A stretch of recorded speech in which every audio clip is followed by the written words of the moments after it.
effectivement, c'est à partir de minuit que l'application devait commencer. Et le constat qui a été fait, effectivement, depuis minuit au niveau de toutes les structures qui travaillent la nuit, avant 7h30 comme les autres structures, ces structures ont eu à appliquer comme ça se doit, conformément aux principes réglementaires, conformément aux principes légaux.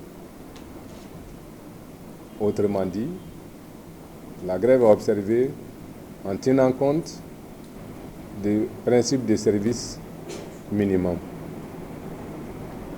Nous avons eu à dire par rapport au service minimum, il y a lieu de comprendre certains aspects. Nous avons une loi qui effectivement fait état de service minimum au niveau du Mali. C'est une loi de 1997.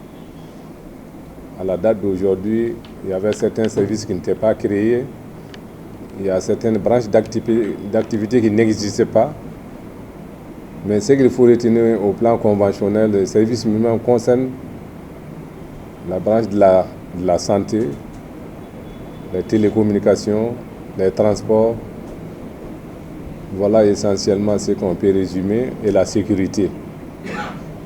Dans les autres cas, ce service minimum peut être observé suite à des rencontres entre les partenaires et les employeurs. Les employeurs peuvent être l'État, comme ces employeurs peuvent être des structures privées, des entreprises. Et voilà, au regard vraiment de ces principes, si ceci vraiment discute pour s'entendre sur quelque chose, le service minimum va se faire en fonction de ça.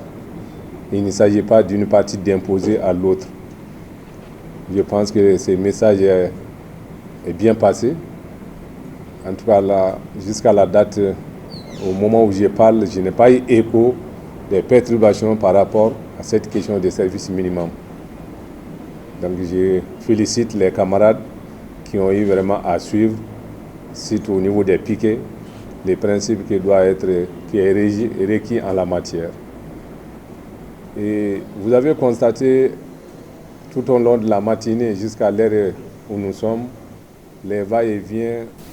Hier, nous avons été sollicités par la MINUSMA parce que nous avons fait état que nous allons saisir la MINUSMA, nous allons saisir certaines structures au-delà de la MINUSMA, notamment la CEDEAO, même si peut-être en ampliation.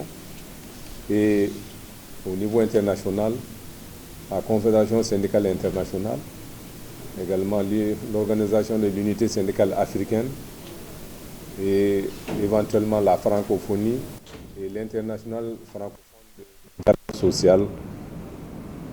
L'ensemble des structures, nous avons fait les courriers, je disais tantôt, et nous manquait seulement les PV de transcription pour pouvoir joindre à ça et faire passer ces courriers. J'ai dit hier, nous avons été appelés par les responsables des affaires politiques au niveau de la MINUSMA au Mali pour demander une rencontre avec les représentants spéciaux des Nations Unies au niveau du Mali. Malheureusement, lui-même, il a fait un déplacement, je crois qu'aujourd'hui sur le nord.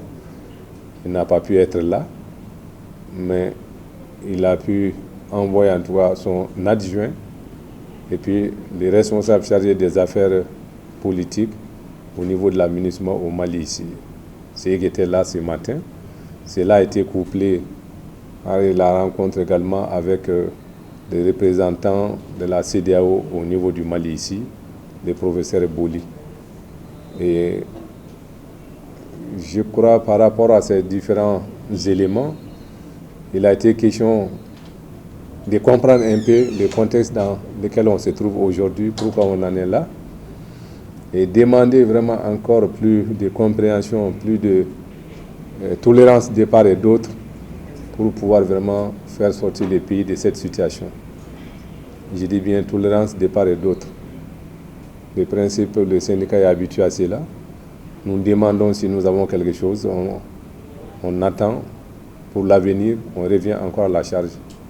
Mais lorsqu'on n'a rien, il est vraiment difficile d'arrêter. C'est ça le fond du problème.